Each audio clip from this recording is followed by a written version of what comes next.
Iran पर Israel के ताबड़तोड़ हमलों ने खाड़ी में तनाव के हालात पैदा कर दिए हैं। राजधानी तेहरान में सेना के बेस को निशाना बनाकर किए गए इस हमले से ईरान तिलमिला उठा है। कयास लगाए जाने लगे हैं कि इस हमले के बाद ईरान शांत नहीं बैठेगा और पलटवार जरूर करेगा।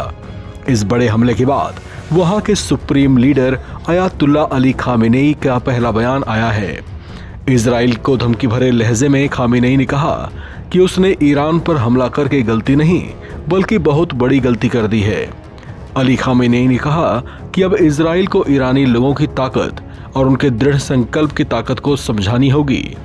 खामेनेई ने सोशल मीडिया प्लेटफॉर्म एक्स पर अपने एक पोस्ट में लिखा कि यहूदी शासन ने 2 रात पहले गलत कदम उठाया है। हमें दृढ़ संकल्प, ईरानी लोगों की पहल और ताकत दिखानी होगी। ईरान पर हुए बड़े हमले के बाद से ही खामेनेई चुप्पी साधे हुए थे।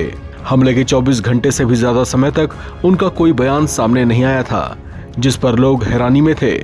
हालांकि इस हमले को लेकर उनकी ओर से पहली प्रतिक्रिया आ गई है, जिसमें उन्हें ईरान पर हुए हमले पर बेहद तल्ख अंदाज में ईरान को कड़ा संदेश देने की कोशिश की है। अपने बयान में खामेनेई ने इजराइल पर दोबारा हमला करने की बात से परहेज किया है, लेकिन साथ ही उन्होंने इजराइल के हमले को लेकर यह भी कहा कि इसे न तो बढ़ा चढ़ाकर और न ही कम करके बताया जाना चाहिए। उन्होंने कहा कि इजराइल के नेतन्याहू सरकार को ईरान को लेकर कुछ गलतफहमियां हैं, जिसे दूर कर लेना चाहिए। बहरहाल खामेनेई ने यही जाहिर किया है कि ईरान फिलहाल जवाबी कार्रवाई से परहेज कर रहा है। हालांकि उनकी इस बात को तूफान से पहले के सन्नाटे के तौर पर देखा जा रहा है। चर्चा है कि ईरान बिना किसी हलचल के चुपचाप अपने बदले की कार्रवाई की तैयारी में जुटा हुआ है और वो कभी भी इजराइल पर हमला कर उसे चौंका सकता है।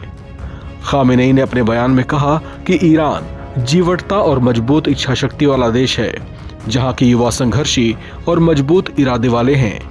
अपने पूरे बयान में वे किसी बदले की कार्रवाई की बात कहने से बचते तो रहे, लेकिन साथ ही उन्होंने ये भी कहा कि यह तय करना अधिकारियों का काम है कि ईरानी लोगों की इच्छा शक्ति और ताकत के बारे में इजरायली शासन को कैसे समझाया जाए और राष्ट्र के हितों को पूरा करने वाले एक्शन कैसे लिए जाएं।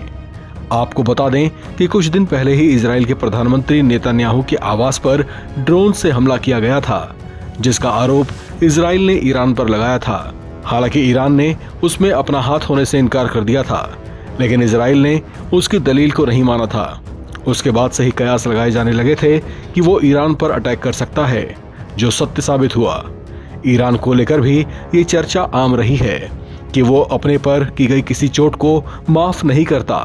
लिहाजा कहा जा रहा है कि हमले की अगली बारी ईरान की हो सकती है। इस खबर में फिलहाल इतना ही।